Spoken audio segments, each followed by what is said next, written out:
Pranayagni an eternal love ഭാഗം 41.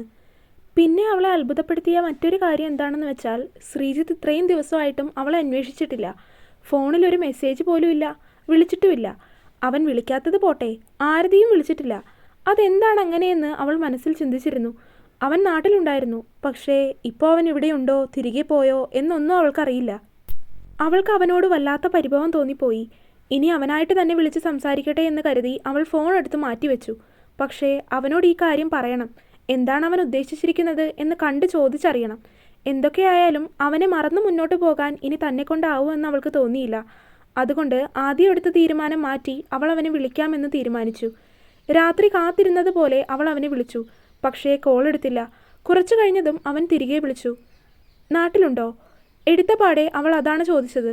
അതിന് അവൻ ഉണ്ടെന്ന രീതിയിലൊന്ന് മൂളി. എനിക്കൊന്ന് കാണണം ചിത്തേട്ടാ. അവൾ അടുത്തത് അതാണ് പറഞ്ഞത്. എന്താ ഇപ്പോൾ അത്യാവശ്യമായിട്ട്? നമ്മുടെ കാര്യം അച്ഛൻ അറിഞ്ഞു. ആരുടെ അച്ഛൻ? അപ്പുറത്ത് നിന്ന് ഞെട്ടലോടെ അവൻ്റെ ശബ്ദം ഉയർന്നു പോയി. എൻ്റെ അച്ഛൻ. അത് കേട്ടതും അവനൊന്ന് നെടുവീർപ്പിട്ടു. എന്നിട്ട് നീ എന്ത് പറഞ്ഞു? അങ്ങനെയൊന്നും ഇല്ലെന്ന് പറഞ്ഞു. പക്ഷേ ഇങ്ങനെയൊക്കെ പറഞ്ഞ് എത്ര നാൾ നിൽക്കാൻ പറ്റും? ജിത്തേട്ടൻ എന്താ ഉദ്ദേശിച്ചിരിക്കുന്നത്? അവൾ ശബ്ദത്തിൽ അല്പം ഗൗരവം വരുത്തിക്കൊണ്ട് ചോദിച്ചു. നിനക്ക് എന്നെ വിശ്വാസമില്ലേ ദേവു? അവൻ ചോദിച്ചപ്പോൾ അവളൊന്നും മിണ്ടിയില്ല. അവനോട് എന്ത് പറയണമെന്ന് അവൾക്കറിയില്ലായിരുന്നു. എനിക്കൊന്ന് കാണണം ചിത്തേട്ടാ, അത്രമാത്രം അവൾ തിരികെ പറഞ്ഞു. ഒന്ന് നിശ്വസിച്ചുകൊണ്ട് എവിടെ വരണമെന്നവൻ ചോദിച്ചു. നാളെ വൈകിട്ട് അച്ഛനും അമ്മയും പുല്ലെടുക്കാൻ പോകുന്ന നേരത്ത് വന്നാൽ മതി. അവൻ സമ്മതം പറഞ്ഞ് ഫോൺ വെച്ചു. പിറ്റേ ദിവസം വൈകിട്ടാകുന്നതുവരെ അവൾ അവനെ കാത്തിരുന്നു. അച്ഛനും അമ്മയും പുല്ലെടുക്കാൻ പോയതും അവൻ സമയം നോക്കി അവളുടെ അടുത്തേക്ക് വന്നു. ആരും കാണാതിരിക്കാൻ വീടിൻ്റെ പിന്നിൽ തൊഴുത്തിൻ്റെ അടുത്തായിട്ടുള്ള ചായ്പിലാണ് അവൾ അവനുമായി സംസാരിച്ചത്. എന്താ കാണണമെന്ന് പറഞ്ഞത്? അവൻ്റെ ആ ഒരു ചോദ്യം തന്നെ അവളുടെ നെഞ്ചിൽ കൂരമ്പായാണ് തറച്ചത്. മുൻപൊക്കെ എന്തെങ്കിലും കാരണം കിട്ടാൻ കാത്തിരിക്കുന്നവനാണ് തനിക്ക് അരികിലേക്ക് വരാൻ. കുറച്ചു സമയം എങ്കിൽ കുറച്ചു സമയം തനിക്ക് വേണ്ടി അവൻ മാറ്റിവെക്കുമായിരുന്നു. എത്ര തിരക്കാണെന്ന് പറഞ്ഞാലും തന്നെ വിളിക്കും, സംസാരിക്കും. അങ്ങനെയൊക്കെ ആയിരുന്നു. ഇപ്പോൾ ആ ശീലങ്ങളൊക്കെ മാറിപ്പോയിരിക്കുന്നു. അവൾ അവനെ നോക്കി ഒന്ന് ചിരിച്ചു. പക്ഷേ അതിൽ നിറഞ്ഞു നിന്നിരുന്നത് വേദനയായിരുന്നു. എന്താ ചിത്തേട്ടൻ ഉദ്ദേശിച്ചിരിക്കുന്നത്? അവൾ ഉള്ളിലെ വിഷമം മറച്ചുവെച്ച് അവനോട് ഗൗരവത്തിൽ ചോദിച്ചു. ഞാനെന്തുദ്ദേശിക്കാനാണ്? ഞാൻ പറഞ്ഞല്ലോ, അച്ഛൻ നമ്മുടെ കാര്യം അറിഞ്ഞു. പോസിറ്റീവായിട്ടൊന്നും അല്ല അച്ഛൻ റെസ്പോണ്ട് ചെയ്തത്. എൻ്റെ ദേവു, നിനക്ക് ഇതുവരെ 18 വയസ്സ് പോലും ആയിട്ടില്ല. അങ്ങനെയുള്ളപ്പോൾ ഇപ്പോഴേ തന്നെ ഈ കാര്യങ്ങളൊക്കെ അറിഞ്ഞാൽ അതവർ സമ്മതിച്ചു തരില്ല. മാത്രമല്ല, ഞാൻ പറഞ്ഞു കഴിഞ്ഞല്ലോ, നീ എനിക്കുള്ളതാണെങ്കിൽ നീ എന്നിലേക്ക് തന്നെ വന്നു ചേരുമെന്ന്.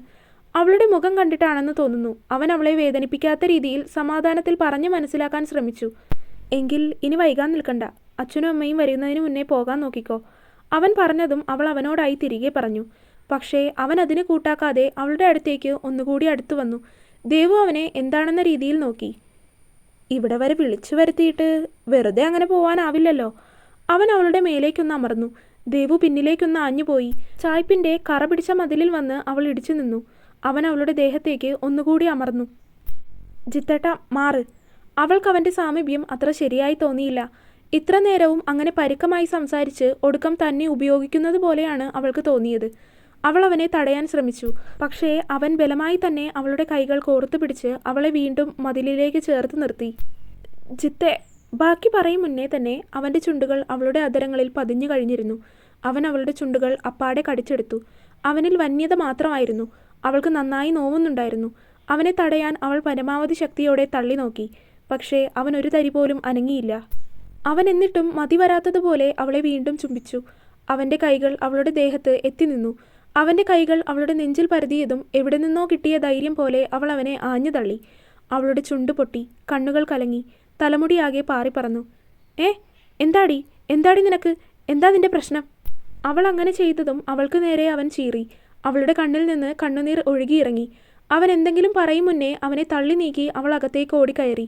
അവൾ പോയി കഴിഞ്ഞതിന് ശേഷമാണ് താൻ എന്താണ് ചെയ്തത് എന്ന് ആലോചിക്കുന്നത്. പിറകെ പോയി അവളുടെ വീട്ടിൽ കയറിയാൽ ആരെങ്കിലും കണ്ടാൽ പ്രശ്നമാവുമെന്ന് കരുതി അവൻ പോയില്ല. ഫോൺ എടുത്ത് മെസ്സേജ് അയച്ചും വിളിച്ചുമൊക്കെ നോക്കി. എന്നിട്ടും അവളുടെ മറുപടിയില്ല.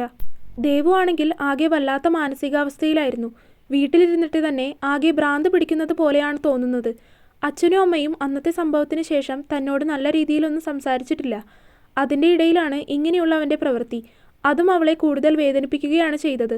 കുറേ സമയം അങ്ങനെ ഓരോന്നോർത്തിരുന്ന് കരഞ്ഞപ്പോൾ ഒരു സമാധാനം കിട്ടുന്നത് പോലെ തോന്നി അവൾക്ക്.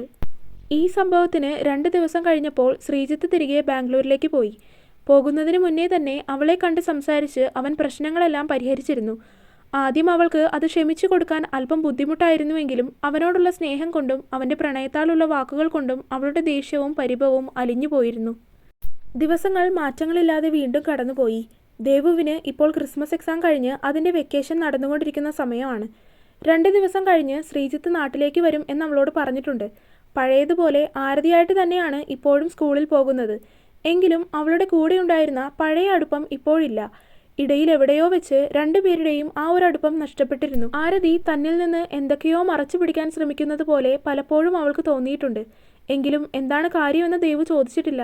അങ്ങനെ എന്തെങ്കിലും ഉണ്ടെങ്കിൽ ആരതിയായിട്ട് തന്നെ അത് തുറന്നു പറയട്ടെ എന്ന് കരുതി. അങ്ങനെയൊരു ദിവസം ദേവുവും അച്ഛനും അമ്മയും ചേർന്നിരുന്ന് ചായ കുടിക്കുകയാണ്. നല്ലൊരു കൂട്ടർ വന്നിട്ടുണ്ട്. ബ്രോക്കർ പറഞ്ഞതാണ്, എല്ലാം കൊണ്ടും നല്ലത് തന്നെയാണ്, നമുക്കിതങ്ങ് ഉറപ്പിക്കാം അല്ലേ സരസ്വതി?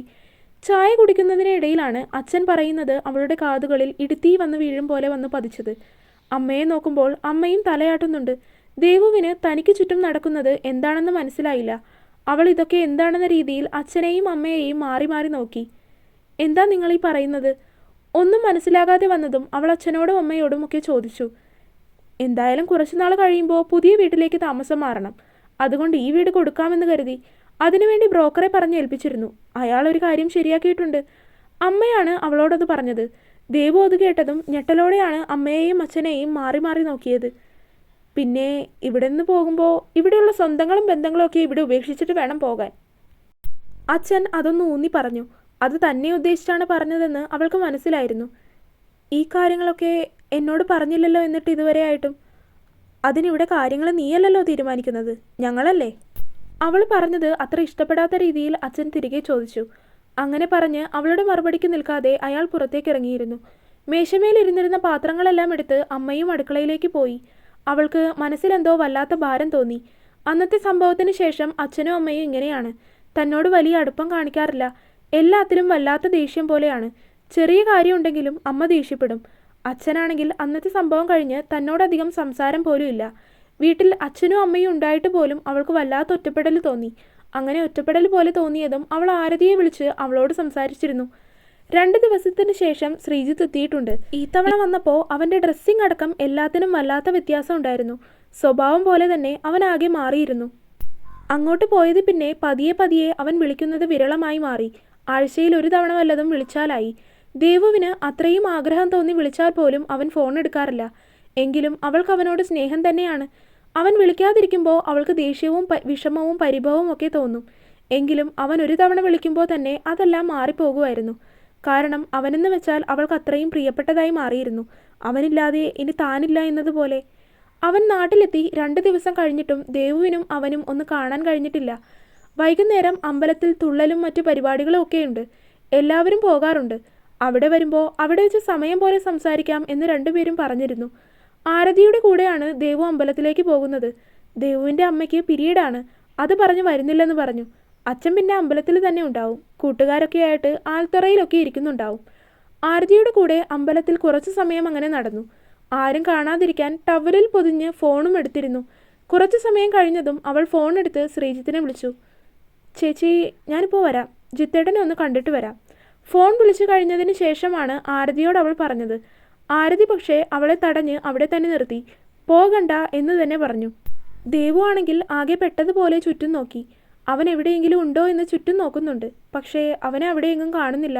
കുറച്ചു കഴിഞ്ഞതും തൻ്റെ ഇടുപ്പിലൂടെ ഒരു കൈ ചുറ്റിയതും അവൾ തിരിഞ്ഞു നോക്കി. ശ്രീജിത്താണ്. എന്താ അങ്ങോട്ട് വരാൻ പറഞ്ഞിട്ട് വരാതിരുന്നത്? അവൻ അവളോട് ചോദിച്ചു. ആരതി അവൻ വന്ന് അടുത്ത് നിന്നത് കണ്ടിട്ടില്ല. അവൾ അമ്പലത്തിലേക്ക് തന്നെ നോക്കി നിൽക്കുകയാണ്. ആരു ചേച്ചി പോകണ്ടെന്ന് പറഞ്ഞു. അവളുടെ സംസാരം കേട്ടാണ് ആരതി തിരിഞ്ഞു നോക്കിയത്. നീ എന്താ ഇവളെ വിടാതെ പിടിച്ചു വെച്ചിരിക്കുന്നത്? ഞങ്ങളിപ്പോൾ വരാം. ശ്രീജിത്ത് ദേവുവിൻ്റെ കയ്യിൽ പിടിച്ച് വലിച്ചുകൊണ്ട് പറഞ്ഞു. അവളെ എങ്ങോട്ട് കൊണ്ടുപോവാണ്? അവളെ കൊണ്ടുപോയാൽ ഞാൻ ഒറ്റക്കാവില്ലേ? അതിനെ തടയുന്ന രീതിയിൽ ആരതി പറഞ്ഞു. ദേവു 2 പേരെയും മാറി മാറി നോക്കി. ഹാ, ദാ നമ്മുടെ അപ്പുറത്തെ വീട്ടിലെ ആൻറ്റി അല്ലേ അത്? നീ കുറച്ച് സമയം അവരുടെ കൂടെ നിൽക്ക്. ഞങ്ങളിപ്പോൾ തന്നെ വരാം.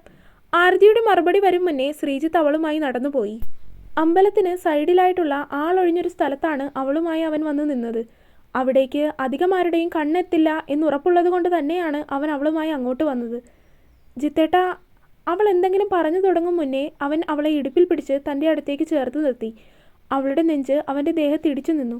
അത് ആസ്വദിക്കുന്ന രീതിയിൽ അവൻ വീണ്ടും അവളെ തന്നിലേക്ക് ചേർത്ത് നിർത്തിയിരുന്നു. പക്ഷേ അവൾക്കത് വല്ലാത്ത അസ്വസ്ഥത പോലെ തോന്നി. അവൾ പരമാവധി അവനിൽ നിന്ന് നീങ്ങി നിൽക്കാൻ ശ്രമിച്ചു. അവളുടെ എതിർപ്പൊന്നും വകവയ്ക്കാതെ അവൻ അവളുടെ അധരങ്ങൾ കവർന്നെടുത്തു. അവളുടെ ദേഹത്താകെ അവൻ്റെ കൈകൾ അലഞ്ഞു നടന്നു. അവൾക്കതെല്ലാം വല്ലാത്ത അസ്വസ്ഥതയാണ് കൊടുത്തത്. ശരീരമാകെ നീറിപ്പുകയുന്നത് പോലെയാണ് അവൾക്ക് അവൻ സ്പർശിക്കുമ്പോൾ തോന്നിയത്.